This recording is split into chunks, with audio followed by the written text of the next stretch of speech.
இன்றைய வானிலை மேகமூட்டத்துடன் காணப்பட்டது. ஒரு வழியா 15 நிமிஷம் வெயிட் பண்ணதுல நம்ம பஸ்ஸும் வந்தாச்சு.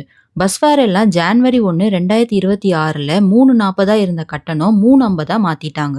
அடல்ட்ஸ்க்கு பெருசா ஃபேர் வித்தியாசம் இல்லைனாலும் யூத், சீனியர் கேட்டகரியில வரவங்களுக்கு பெரிய டிஃபரன்ஸ் ரேட் சேஞ்சஸ்ல இருக்கு. ஒரு வேர்ஹவுஸ் சேல் இருக்குன்னு தெரிஞ்சு அங்க என்னெல்லாம் இருக்குன்னு பார்க்க பஸ் பிடிச்சு வந்தாச்சு.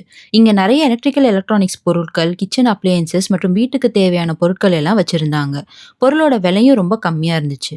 குக்கரு, பிரியாணி பாத்திரம், இரும்பு கடாயி, சமைச்சதை அழகா டிஸ்ப்ளே பண்ணி வைக்க பாத்திரம்னு நிறைய வெரைட்டியான பொருட்கள்லாம் இங்க வச்சிருந்தாங்க. பெண்களுக்கு தேவையான அழகு சாதன பொருட்களும் வச்சிருந்தாங்க. எனக்கு இவங்களோட ஷூ மற்றும் ட்ரெஸ் கலெக்ஷன்ஸ் அவ்வளவா இம்ப்ரெசிவா இல்ல. ஆனா இவங்களோட ஃபர்னிச்சர் கலெக்ஷன் ரொம்ப அருமையா இருந்துச்சு. பின் குறிப்பு: நீங்க இது மாதிரி வேர்ஹவுஸ் சேலுக்கு போறீங்கன்னா கேஷ் இல்லைனா டெபிட் கார்டு யூஸ் பண்ற மாதிரி பிளான் பண்ணி போங்க.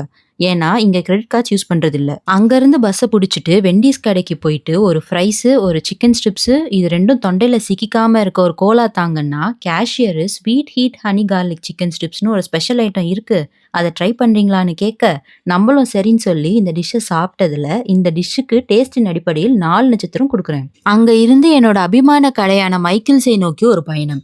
ஈஸ்டரை முன்னிட்டு வந்த புது வரவுகளை பார்த்துட்டு இருந்தப்போ கண்ணில் தென்பட்ட கிராப் பாக்ஸஸை பார்த்து அதிர்ந்தே போனேன். 3 வாரத்துக்கு முன்னாடி காலையில 9 மணிக்கெல்லாம் கடைக்கு வந்து 2 பாக்ஸஸ் $20 செலவு செய்து வாங்கிய ஞாபகம் இருந்தும் இன்றைக்கு 2 பாக்ஸஸ் $10 நிலையில் பாக்ஸுகளை விட்டு செல்ல மனமில்லாமல் 2 பாக்ஸுகளோடு வீடு திரும்பினேன். முன்பு வாங்கிய பாக்ஸுகளில் இல்லாத ரிப்பன், பவ் எல்லாம் இந்த முறை வாங்கிய பாக்ஸுகளில் கிடைத்ததில் மிக்க மகிழ்ச்சி.